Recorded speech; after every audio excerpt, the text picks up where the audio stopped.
Hello students, welcome once again in Shri Shyam Study Point. और जैसा कि आपको पता है ह्यूमन रिप्रोडक्शन हमारा चैप्टर चल रहा है और आज के लेक्चर का हमारा जो टॉपिक रहेगा वो रहेगा oogenesis। तो oogenesis क्या है? प्रीवियस लेक्चर के अंदर हमने फॉलिक्यूलोजेनेसिस पढ़ा था, तो एक टर्म पढ़ी थी कि oocyte, secondary oocyte, primary oocytes के बारे में हमने पढ़ा था। तो उसके लिए मैंने आपको बोला था कि नेक्स्ट लेक्चर्स के अंदर आपको इनका पता चलेगा कि क्या प्राइमरी oocyte होते हैं, किस तरह से वो सेकेंडरी oocyte में कन्वर्ट होते हैं।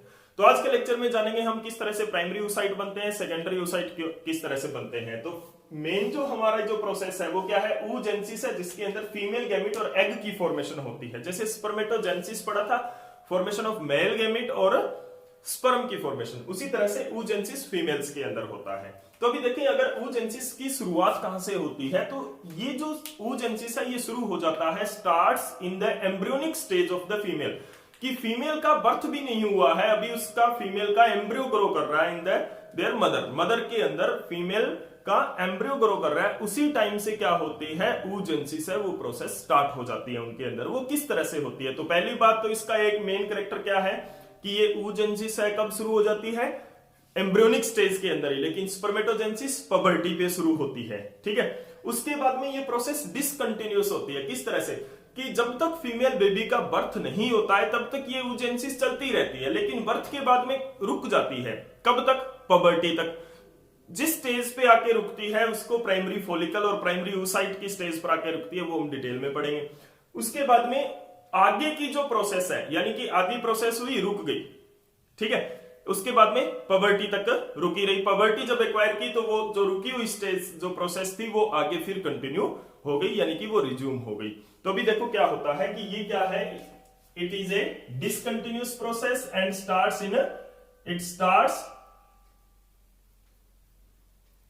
इन एम्ब्रियोनिक स्टेजेस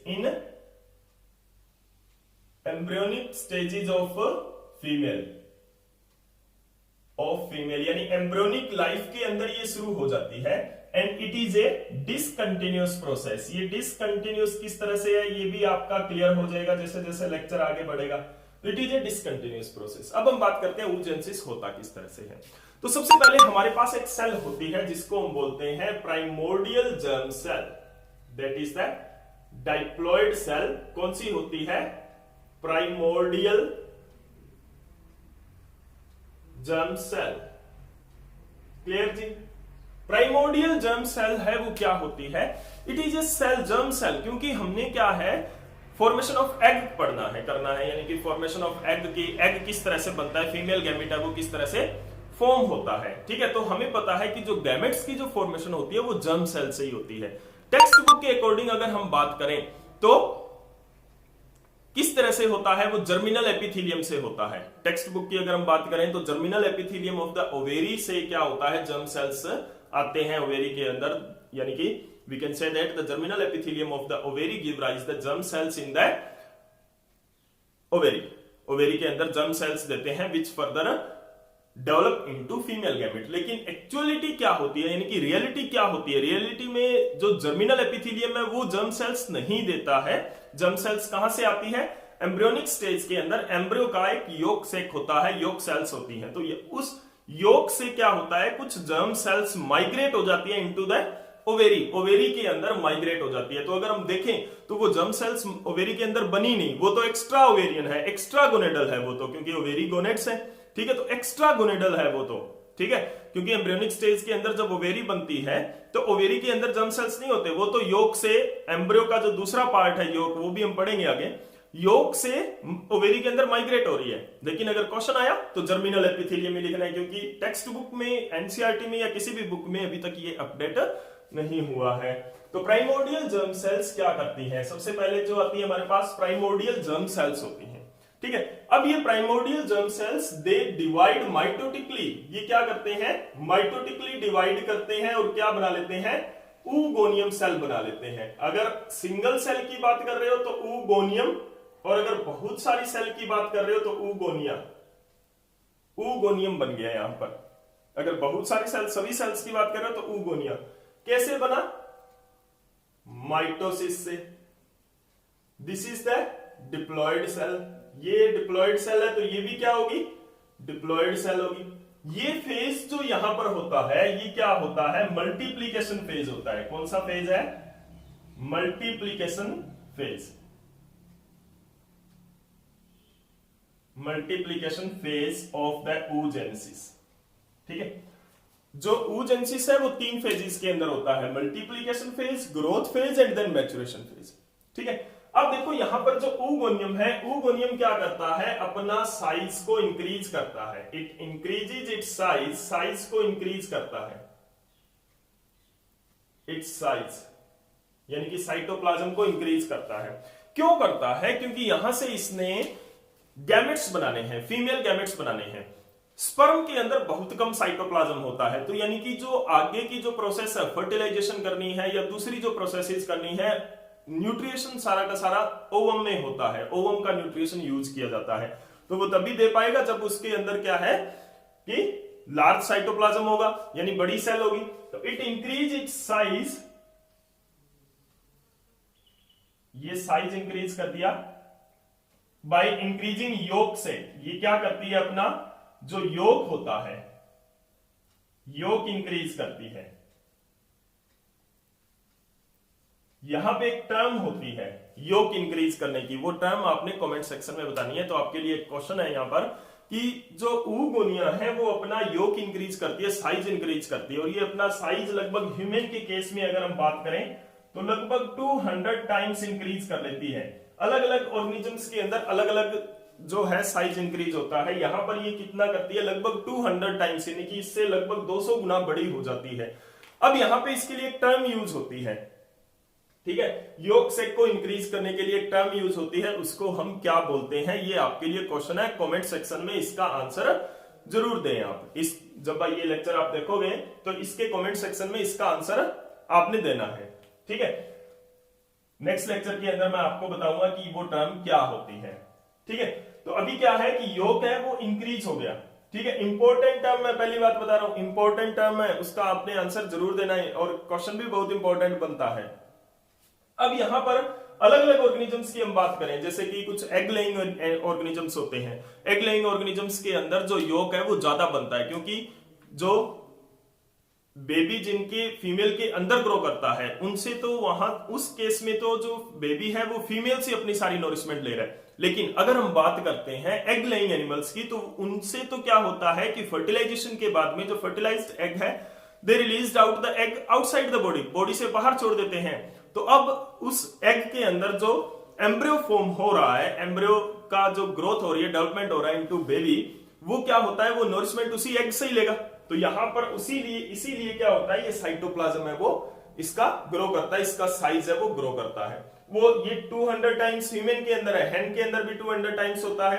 अलग अलग ऑर्गेनिजम्स के अंदर अलग अलग होता है। कईयों के अंदर आपने देखा होगा कैटरपिलर स्टेज आ जाती है, यानी कि जो एग है उन्होंने ले कर दिया, उसके बाद में जैसे फ्रॉग की बात करें हम, तो वहां पे क्या होता है, कैटरपिलर स्टेज आती है। तो कैटरपिलर फिर फीड करता है, यानी कैटरपिलर एक ऐसी स्टेज होती है जो एम्ब्रियो से न्यू इंडिविजुअल नहीं बनाती है, एम्ब्रियो से कैटरपिलर बनता है। फिर कैटरपिलर फीड करता है, खाता है, कुछ नोरिशमेंट लेता है, फिर वो आगे न्यू इंडिविजुअल के अंदर ग्रो करता है। जैसे बटरफ्लाई के केस में ले लो आप, फ्रॉग के केस में ले लो, मेटामॉर्फोसिस होता है, वहां पर अलग अलग स्टेजेस आती है। तो वो क्यों होता है, क्योंकि एग के अंदर, उनके एग के अंदर इतना नोरिशमेंट नहीं होता कि एम्ब्रियो डायरेक्ट न्यू इंडिविजुअल में कन्वर्ट हो जाए। एम्ब्रियो जब डेवलप कर रहा है, तो जब वो कैटरपिलर की स्टेज पे आता है, यानी कि कैटरपिलर की शेप पे आता है, तो वहां पर एम्ब्रियो के अंदर नोरिशमेंट खत्म हो जाती है। तो उसकी वजह से क्या होता है, कैटरपिलर स्टेज आती है, वहां पर वो आगे फीड करके फिर फर्दर डेवलपमेंट करती है और फिर न्यू इंडिविजुअल में कन्वर्ट होता है। तो यहां पर क्या होता है, क्योंकि जो बेबी है ह्यूमन के केस में वो फीमेल बॉडी के अंदर ही ग्रो कर रहा है, अंदर ही डेवलप कर रहा है, तो वो नोरिशमेंट फीमेल से ले लेगा। तो कैटरपिलर स्टेज की मेटामॉर्फोसिस की जरूरत नहीं होती। अब देखो यहां पर क्या है कि ये योग सेक, अब इस फेज को क्या बोलते हैं, this is called as growth phase.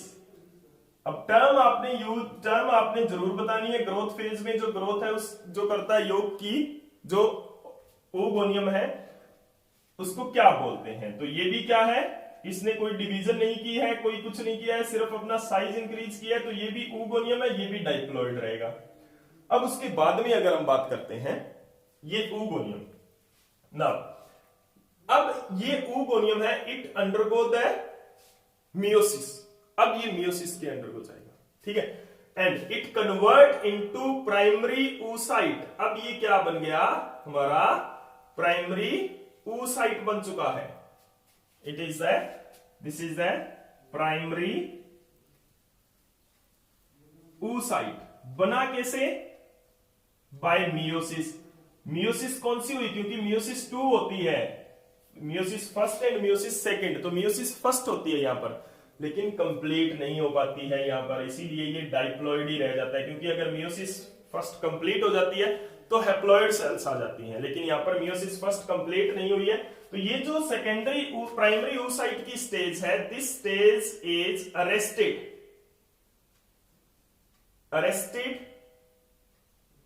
in the diplotin stage।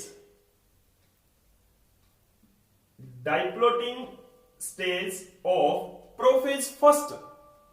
Prophase first का जो डाइप्लोटिन स्टेज है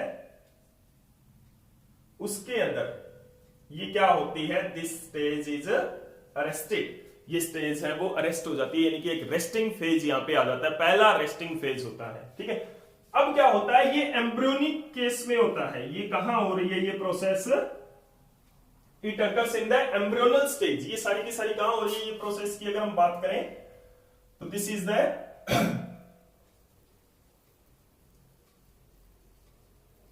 एम्ब्रियोनिक स्टेज के अंदर और एम्ब्रियोनिक लाइफ के अंदर ये प्रोसेस हो रही है। ठीक है, एम्ब्रियोनिक स्टेज ऑफ फीमेल और एम्ब्रियोनिक लाइफ के अंदर ये प्रोसेस हो रही है। अब क्या होगा? आफ्टर बर्थ हो जाएगा तो प्राइमरी oocyte, और इधर फॉलिकल्स की अगर हम बात करें तो वो क्या होगा? Primary follicles. तो फीमेल का जो बर्थ होता है तो वो प्राइमरी फॉलिकल्स लेके होता है, और वो लगभग कितना होता है? 2 मिलियन प्राइमरी फॉलिकल्स होते हैं उसकी एक ओवेरी के अंदर। 2 मिलियन प्राइमरी फॉलिकल्स के साथ उसका बर्थ होता है। तो यहाँ पे बर्थ, इस स्टेज पे क्या होता है? बर्थ होता है, ओवेरी के अंदर ये स्टेजेस होती हैं। ठीक है, फॉलिकल्स की। अब उसके बाद में after birth when it reaches to puberty, तो एट पबर्टी वहां पर क्या होता है? हार्मोनल चेंज होता है।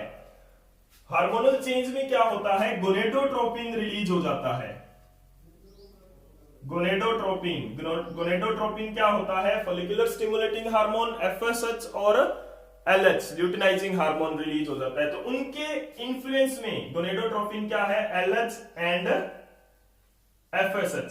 इनके इन्फ्लुएंस में क्या होता है? ये फर्दर जो प्रोसेस है, this meiosis first is triggered, ये स्टिमुलेट हो जाती है, and this primary oocyte undergo a complete meiosis first. ये क्या करता है? It complete its meiosis first and it give rise 2 cell, 2 cell देता है। ये एक बहुत बड़ी होती है, एक बहुत छोटी होती है। तो यहां पर क्या होता है? Meiosis first completed under the influence of LH and FSH. FSH और एलएच के इन्फ्लुएंस में मियोसिस फर्स्ट इनकी क्या हो जाती है? कंप्लीट हो जाती है। अब मियोसिस फर्स्ट जब कंप्लीट हुई तो यहां पर हमारे पास 2 चीजें आ चुकी है। कौन कौन सी? एक तो आया है secondary oocyte, this is the secondary oocyte and this is the first polar body। ये क्या है? First polar body. अगर इनकी प्लॉइडी की हम बात करते हैं तो ये क्या होते हैं? हैप्लॉइड होते हैं। 1 एंड इनकी प्लॉइडी होती है। These are the haploid cells. ये क्या है? हैप्लॉइड सेल्स होती है। अब हमारे पास 2 हैप्लॉइड सेल आ गए, एक सेकेंडरी oocyte है, दूसरा क्या है? फर्स्ट पोलर बॉडी है। Secondary oocyte is larger in size. क्या होता है? अगर हम साइज की बात करें तो साइटोप्लाज्मिक जो डिवीजन होती है, साइटोप्लाज्मिक डिवीजन यहां पे जो होती है वो क्या होती है? अनइक्वल होती है। अनइक्वल इसलिए होती है, जो सेकेंडरी oocyte है, सेकेंडरी oocyte के अंदर क्या होता है? इट परसिस्ट मैक्सिमम साइटोप्लाज्म, यानी कि मैक्सिमम साइटोप्लाज्म क्या ले जाता है? सेकेंडरी oocyte ही ले जाता है। और फर्स्ट पोलर बॉडी के पास बहुत ही कम साइटोप्लाज्म रह जाता है, और ये धीरे धीरे क्या होती है? या तो ये मियोसिस सेकंड कंप्लीट कर सकती है, क्योंकि मियोसिस फर्स्ट बना है। यहां पर देखो मियोसिस फर्स्ट हुआ है, इस ओगोनियम से मियोसिस फर्स्ट हुआ है। It give rise 2 cells, secondary oocyte and first polar body. Primary oocyte एक स्टेज थी बीच में, प्राइमरी oocyte कोई डिवीजन का रिजल्ट नहीं है, ये एक स्टेज थी बीच में जो जहां पर अरेस्ट हो गया था मियोसिस फर्स्ट। ठीक है, तो प्राइमरी oocyte कोई भी डिवीजन का रिजल्ट नहीं होता, जैसे स्पर्मेटोसाइट के केस में होता है, primary spermatocyte is a result of A complete meiosis first. तो यहां पर ये एक स्टेज है जो कि अरेस्ट हो गई है, उस स्टेज को हम प्राइमरी oocyte बोल देते हैं, उस स्टेज पर जो oogonium होता है उसको प्राइमरी oocyte बोल देते हैं। ठीक है, फर्स्ट डिवीजन यहां पे हुई, सेकेंडरी oocyte यहां पे बना, फर्स्ट पोलर बॉडी बना। फर्स्ट पोलर बॉडी का यहां पर क्या होता है, काम होता है, ये नॉन फंक्शनल होती है, this is the non functional. या तो ये डिवाइड करके टू और पोलर बॉडी बना सकती है, होना इन्होंने डिजेनरेट ही है, लास्ट में होना इन्होंने क्या है, डिजेनरेट ही है। पोलर बॉडीज है वो डिजेनरेट होगी, नॉन फंक्शनल है, डिजेनरेट हो जाएंगी, लेकिन ये फर्दर मियोसिस सेकंड भी कर सकती है। ठीक है, और नहीं भी कर सकती है, हो सकता है ये फर्स्ट पोलर बॉडी ही डिजेनरेट हो जाए, दोनों केस पॉसिबल होते हैं। ठीक है, तो लेकिन यहां पर सेकेंडरी oocyte है वो परसिस्ट करता है मैक्सिमम साइटोप्लाज्म। क्यों? क्योंकि females have to release only limited, only 1 egg उसने रिलीज करना है पर मंथ। अगर यहां पर इक्वल साइटोप्लाज्म की 2 बॉडीज आ जाती हैं तो 2 गैमेट्स ये और मियोसिस सेकंड जब कंप्लीट होगी तो यानी कि 4 फीमेल गैमेट 4 एग बनाएगी। तो जब 4 एग बनाएगी तो उसके अंदर क्या होगा, फर्टिलाइजेशन में स्पर्म तो 1000 ऑफ वही काउंट में, तो चारों के चारों जो एग है वो फर्टिलाइज हो जाएंगे, और जो यूट्रस है वो इतना मतलब कैपेबल नहीं है कि हर बार वो 4 बेबीज की ग्रोथ कर पाए, 4 एम्ब्रियोज की वो डेवलपमेंट कर पाए। तो इसीलिए क्या है, ओनली 1 गैमेट बनना होता है। तो एक बॉडी है सेकेंडरी oocyte में कन्वर्ट हो जाती है जो मैक्सिमम साइटोप्लाज्म ले जाती है, और दूसरी पोलर बॉडी बच जाती है जिसके पास बहुत लिटिल बिट ऑफ साइटोप्लाज्म होता है, बहुत ही कम साइटोप्लाज्म इसके पास होता है।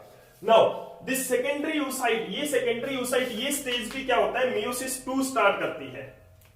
यहां पर क्या होता है, primary follicle is develop into Graafian follicle. साथ ही साथ ये भी मैं आपको बता देता हूं ताकि आप कंफ्यूज ना हो, प्राइमरी फॉलिकल है उसकी डेवलप होकर क्या हो जाता है, ग्राफियन फॉलिकल में कन्वर्ट हो जाता है। जब तक ये डिवीजन होती है और ये सेकेंडरी oocyte बनता है उतनी टाइम में क्या होता है, ये ग्राफियन फॉलिकल भी क्या होता है, बन जाता है।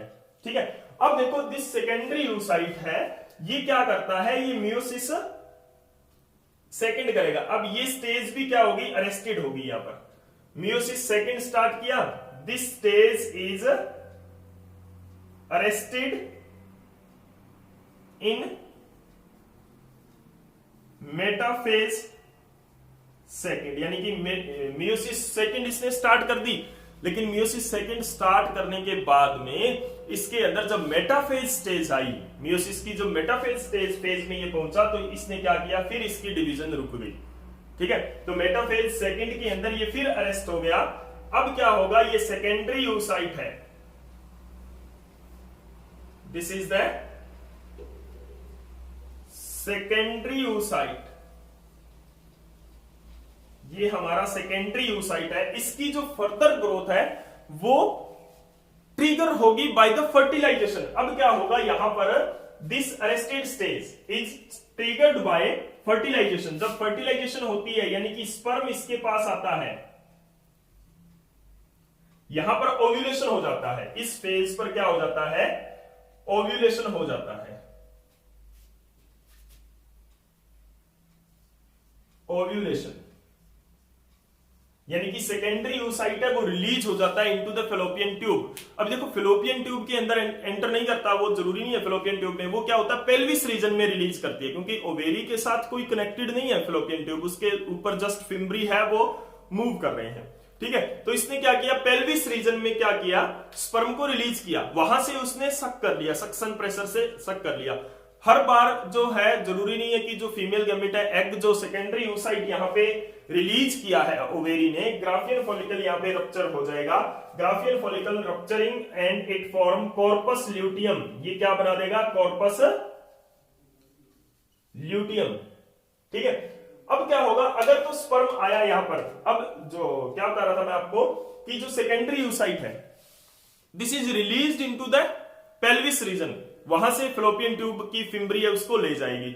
बहुत बार जो है पेल्विस के अंदर फ्रीली गिर जाते हैं, ये फेलोपियन ट्यूब के अंदर जा नहीं पाते हैं, फेलोपियन ट्यूब की फिम्बरी इसको अपने अंदर कैच नहीं कर पाती है, तो उस केस में क्या होगा, जो फेगोसाइटोसिस होता है सेल के बॉडी के अंदर, यानी कि जो फेगोसाइटिक सेल्स होती हैं वो इनको खा जाती है, खत्म कर देती है ओवम को पेल्विस रीजन के अंदर, और एग है वो खत्म हो जाता है सेकेंडरी यूसाइट की स्टेज पर ही।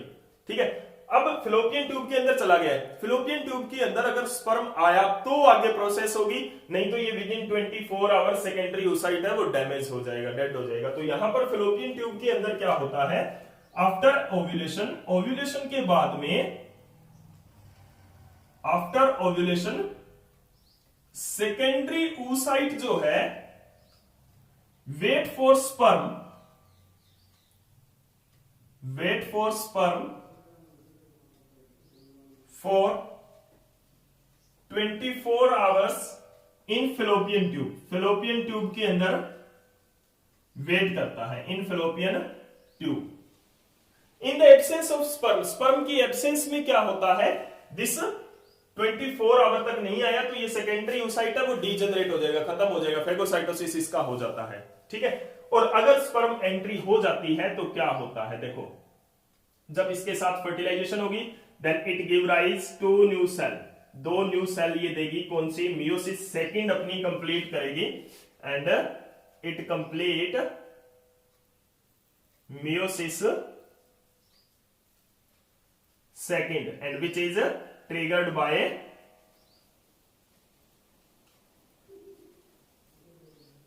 फर्टिलाइजेशन। फर्टिलाइजेशन क्या करेगी, उसको ट्रिगर करेगी, और ये क्या बनाएगी, फाइनली फीमेल गैमेट और एग बनता है, और अब इसका न्यूक्लियस स्पर्म के न्यूक्लियस के साथ फर्टिलाइज होता है। अब इसका जो न्यूक्लियस है आपको क्लियरली दिख नहीं रहा है, अब इसका जो न्यूक्लियस है वो एग के न्यूक्लियस, जो स्पर्म के न्यूक्लियस के साथ फर्टिलाइज होता है। मियोसिस सेकंड में क्या होता है, एक और पोलर बॉडी निकलती है, इसको बोलते हैं सेकंड पोलर बॉडी। तो ये भी क्या होती है, नॉन फंक्शनल होती है, दीज पोलर बॉडीज है वो डीजनरेट हो जाती है, ये पोलर बॉडी है डीजनरेट हो जाती है। ठीक है, अब देखो this is the female gamete, या एग बोल देते हैं इसको, oocyte भी बोल देते हैं, ओवम भी बोल देते हैं। ठीक है, तो ये क्या है, these are the, this is the formation of egg. Egg की फॉर्मेशन इस तरह से होती है, अगर स्पर्म आया तभी एग बनती है, अगर फर्टिलाइजेशन होता है तभी एग बनता है, नहीं तो एग फीमेल गैमेट के अंदर नहीं बनता। और ये जो सारा का सारा जो ग्रोथ फेज के बाद में ये जो सारी प्रोसेस हुई है इसको क्या बोलते हैं, मैच्यूरेशन बोलते हैं। तो अब यहां पर आपको एक बात क्लियर हुई होगी कि प्राइमोर्डियल जर्म सेल से oogoनियम बना, oogoनियम से oogoनियम का साइज इंक्रीज हुआ, ग्रोथ किया, फिर प्राइमरी oocyte बना। ये कंटिन्यूस प्रोसेस यहां पर आकर रुक गई है फॉर 12 और 13 इयर्स, जब तक फीमेल है वो पबर्टी एक्वायर नहीं की, ये बर्थ तक इतना हो जाता है, अप टू बर्थ। जब बर्थ होती है उसके बाद में ये प्रोसेस रुक जाती है। पबर्टी के ऊपर क्या होता है, gonadotropin releasing hormones, gonadotropin hormone release करती है कौन, anterior portion of the pituitary gland. Anterior pituitary gland क्या करती है, gonadotropin releasing hormone, gonadotropin hormone produce करती है, सॉरी गोनेडोट्रोपिन, एलएच और एफएसएच। उसके इन्फ्लुएंस में प्राइमरी oocyte है जो अपनी मियोसिस फर्स्ट है वो कंप्लीट करेगा, ठीक है, और सेकेंडरी oocyte बनाएगा। सेकेंडरी oocyte भी क्या होगा, अरेस्ट हो जाएगा। ठीक है, अब क्या होगा, इधर ग्राफियन फॉलिकल बन गया। अब ये ग्राफियन फॉलिकल है, इसके अंदर, इसके बाद में क्या होगा, ओव्यूलेशन होगा, ग्राफियन फॉलिकल मैच्योर होगा, और मैच्योर होने के बाद में ये कॉर्पस ल्यूटियम में, यानी कि ये डीजनरेट हो जाएगा, rupturing of Graafian follicle, ovulation होगी। ओव्यूलेशन में क्या क्या चीज जाती है, ओव्यूलेशन में जाता है secondary oocyte with polar body, polar body के साथ ही जाता है, पोलर बॉडी वहां पे डीजनरेट हो जाती है। उसके बाद में सेकेंडरी oocyte है वो मियोसिस सेकंड उसकी ट्रिगर होती है, कब, जब ओव्यूलेशन होता है। ओव्यूलेशन के बाद में जो सेकेंडरी oocyte है वो फिलोपियन ट्यूब के अंदर चला गया, वहां पर जब स्पर्म एंट्री होती है वो क्या करती है, सेकेंडरी oocyte की नेक्स्ट डिवीजन को, यानी कि मियोसिस सेकंड को कंप्लीट करवाती है फर्टिलाइजेशन। अगर फर्टिलाइजेशन नहीं हुई तो सेकेंडरी oocyte की स्टेज ही रहेगी, उसके बाद में एग नहीं बनेगा, वो डिजनरेट हो जाएगा। ठीक है, तो ये क्या है, oogenesis है। यहां पर क्या होता है, बहुत सारे फॉलिकल्स जो है जब पबर्टी एक्वायर करती है तो एवरी मंथ, एक चीज ध्यान रखना कि एवरी मंथ बहुत सारे फॉलिकल्स, एक पबर्टी क्या होते हैं, मेनी फॉलिकल्स, बहुत सारे फॉलिकल्स हैं वो स्टार्ट करते हैं ग्रोइंग, फॉलिकल्स स्टार्ट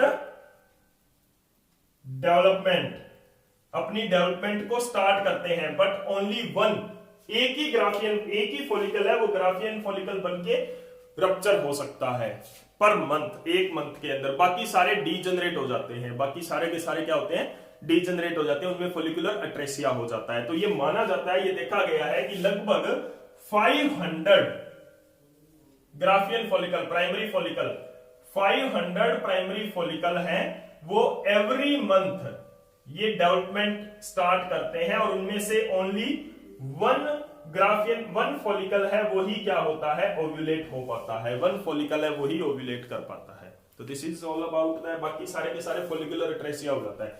तो मैंने आपको पहले भी कहा था फॉलिकुलर अट्रेसिया एम्ब्रियोनिक स्टेज के अंदर तो चलता ही चलता है, उसके बाद में भी चलता है, ठीक है। यहां पे भी क्या होता है कि बहुत सारी जर्म सेल्स होती हैं, फ्यू ऑफ देम ऊगोनिया बनते हैं, फ्यू ऑफ देम अपना साइज इंक्रीज कर पाते हैं। तो यहां पर भी बहुत ज्यादा डीजनरेशन हो जाती है ऊगोनियम की, ठीक है। तो this is the oogenesis, complete process of oogenesis, formation of female gamete. उम्मीद करता हूं कि आपको ये कंसेप्ट अच्छी तरह से क्लियर हुआ होगा। बहुत इंपॉर्टेंट कंसेप्ट है, बहुत इंपॉर्टेंट टॉपिक है, कॉम्पिटिटिव एग्जाम में और बोर्ड एग्जाम में क्वेश्चन इनके ऊपर पक्के होते हैं।